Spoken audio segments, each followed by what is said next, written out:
大家好，这里是看的说。我们今天的话题是关于有氧运动对减肥的效果。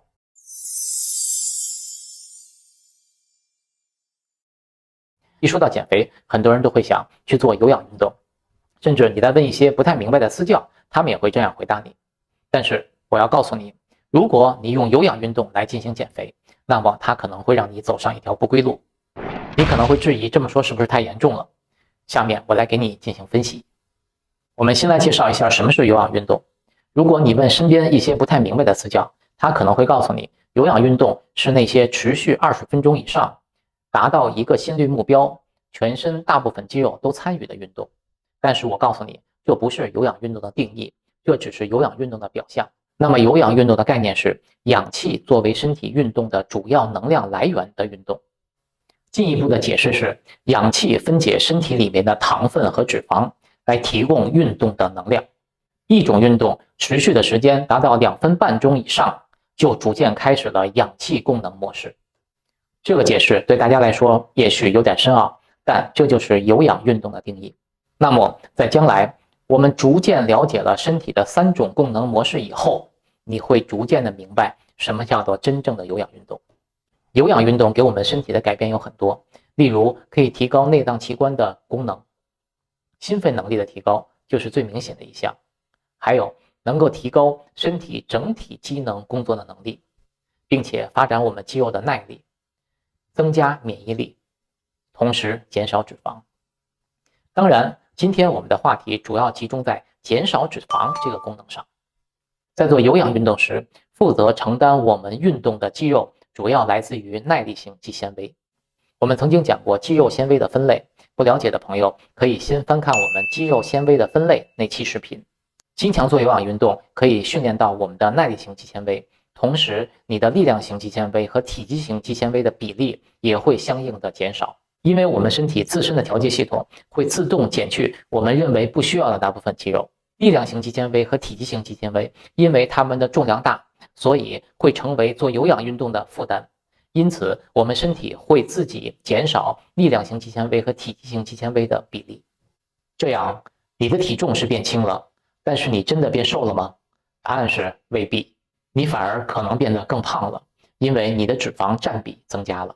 最终的结果是，因为做了有氧运动，所以你身体自身的肌肉体积和重量都减少了，那么相应的结果也就出现了，就是你的基础代谢会被降低。也就是说，有氧运动能快速减少我们肌肉的重量和体积。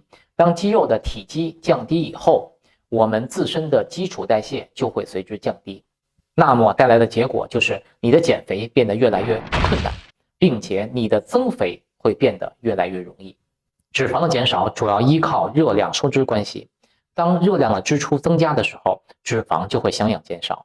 但是如果热量收支达到一种新的平衡，你脂肪的减少就会停止。例如你每天跑步1个小时，热量消耗600千卡，你会减少脂肪。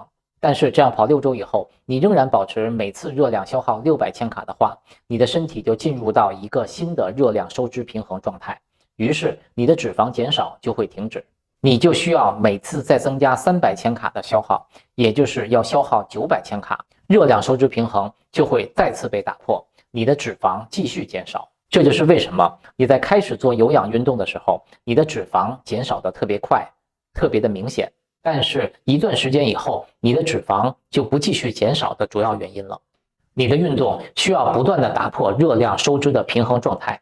想想，如果要消耗900千卡的热量，是不是意味着你要跑更长的时间，或者以更快的速度进行跑步？那么就是每次你需要跑90分钟，你有这个时间吗？就算有，再过6周，你就需要每次跑120分钟了，或者你可以考虑跑得更快。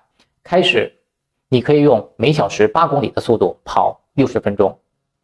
过6周以后，你就要考虑用每小时12公里的速度跑60分钟。请问你跑得了那么快吗？